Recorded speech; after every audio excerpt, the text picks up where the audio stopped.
Well, a couple of weeks ago, Jeff Geerling uploaded his Xserve G5 video.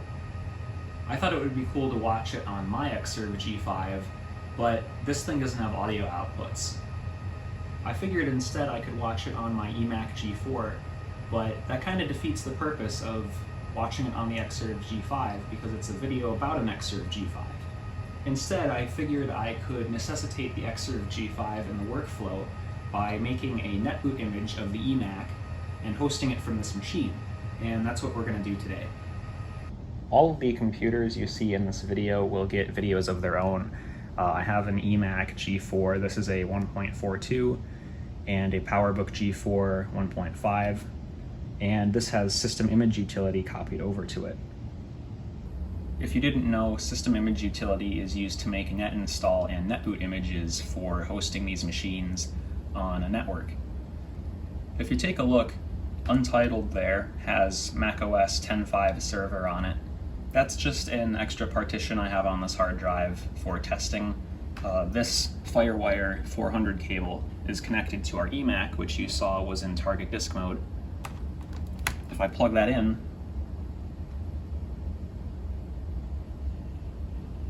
it shows up right away. If I select it, you can see NetBoot image, and that will basically image the eMac G4 and then allow me to use that image as a NetBoot image. I wanted to do a fresh install of OS 10 Leopard, and get all of the YouTube stuff set up on it, but I don't really have time. This is the last Saturday in March, and I wanted to make this my marchintosh entry for this year. So when the time comes, I'll just explain how I have the eMac set up. I use that machine as like a little jukebox and also a video player. I also have this FireWire 800 cable, and that is connected to a 500 gig drive with a whole bunch of partitions with OS 10 installers, with OS 10 installations, storage partitions. I have a few drives like this. The reason I need this drive is not only because the PowerBook is out of space on its hard drive. I only have a 30 gigabyte partition here, and the other partitions are full as well. And also because I need to transfer this image over to the Xserve, so this will make that process a little bit easier. Of course, I have eMac HD selected to make a NetBoot image out of. I'll just go ahead and click continue. I think the name and description are just fine, and let's just save that to that partition. And this usually takes a bit, even on a speedy processor like this one, so I'll continue the video when that's finished. I am screen sharing with the PowerBook from my MacBook Pro, and I was curious on the CPU usage while these processes were running. Look at that CPU usage on this thing. As for what processes were running, I don't really see anything that should be doing a lot, but evidently we are. This computer is pretty toasty. Also, the eMac will start whistling at me after a while.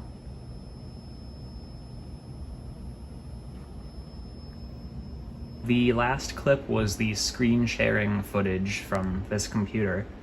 Well, it seemed to have locked up, so I disconnected the screen sharing, and when I came back to it, it had finished. So I'm not sure if the screen sharing had anything to do with that or what, but it looks like my image is ready to go. Instead of just taking the external hard drive over to the Xserve, I figured I'd just copy it over Wi-Fi. It says about an hour for a 10 gigabyte file, and I guess that's easier than transferring this monstrosity of a hard drive and a 12 volt power supply over to the Xserve. This is a Quadra D2 hard drive, by the way, in case anyone's wondering. More videos about these in the future as well. I actually realized I had a Ethernet cable plugged into the eMac, so I just used that on the PowerBook, and that is going much more quickly. So if we open up Server Admin on the Xserve G5 and we go to NetBoot, from what I remember, you have to select a port for it to work on. That's the only port plugged in on this server. And you have to select a destination for all of your files. So if I save that, it should create the folder on the drives. Now if I go in here to library, NetBoot, I think we put our images in here, and I have it pre-copied, so let's paste that. Should take about 2 minutes.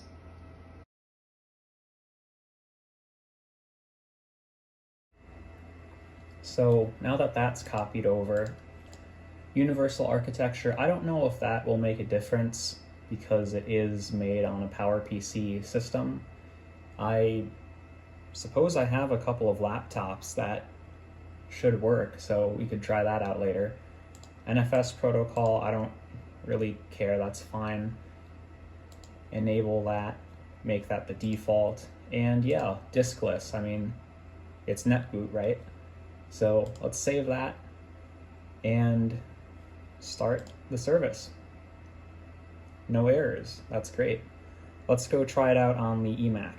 So I'm back in front of the PowerBook, and I just wanted to see if anything popped up on the network, so I went to Startup Disk, and sure enough, last in the list is NetBoot of eMac HD network volume. So let's give it a shot on this machine. Apologies for the glare from the windows, that's just kind of one of the challenges of filming on a glossy screen. I probably should have said this earlier in the video, but epilepsy warning. Recording CRTs from an iPhone obviously isn't really the best method.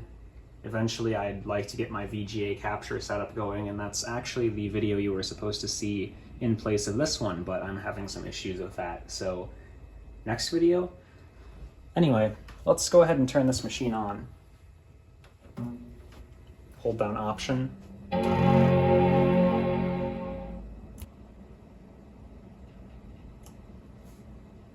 That's probably pretty brutal for you guys, I apologize.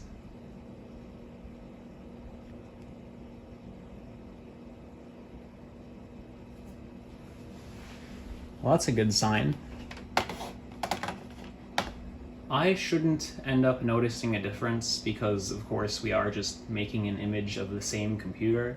I think there's a way to balance the frame rate of the camera with CRT, but hey, maybe in the future, maybe when I actually make a video about this computer, you guys will get to see that without having to visit the hospital.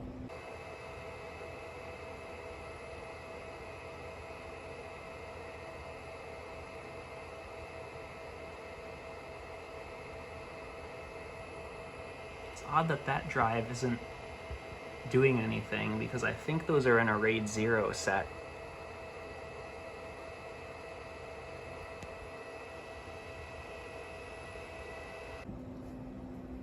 Well, I cut the frame rate in half, and that has made a difference.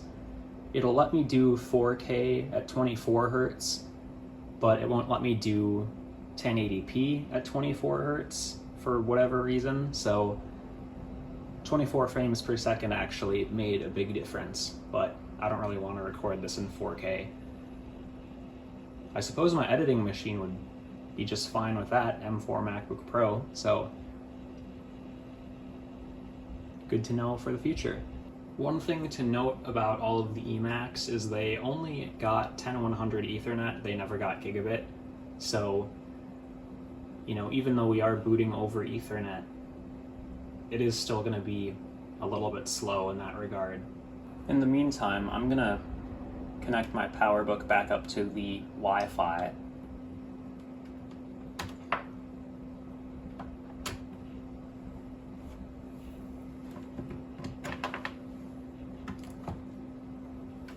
Well, there we go. It is apparently booted over the network.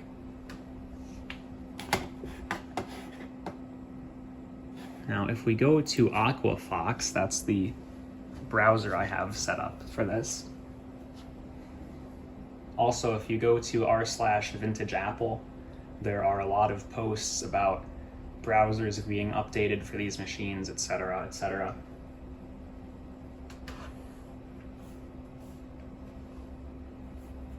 It's noticeably slower NetBooting, but I guess I can't blame it for that. If we go to S60 I think this is meant for watching YouTube on a device called an S60. I think it's maybe an old Samsung phone or something. That's what this is meant for, but of course it works for other older devices too. I think I spelled that right. Yeah, great. And it's the first video that comes up. Apple used to make real servers. Go check that out. I got a little bit into it before I had this idea, so yeah, go watch that. Cool video, great channel. If we copy that link and open up VLC, can get rid of that. If we go to File, Open Network, and we paste that video in there, it should begin the process of opening it. This year, Apple teased their secret AC/DC servers. That stands for... Well, thanks, Jeff, for uploading that video. I'll take a look at it later. For now, I think I'm gonna get NetBoot working on the PowerBook G4 as well. Okay, well, it still shows up on this machine. That's good. While this boots up, just a few words on this whole NetBoot thing. I think it's really only meant for one computer to use at a time anyway. If you think about net install, that makes a lot of sense for multiple computers to hit at once, but NetBoot, I feel like that's a similar idea to multiple computers opening a Word file on a file server at the same time. It's just not meant to work that way. You can hear the eMac whistling at me again. If anyone knows what's up with that, let me know.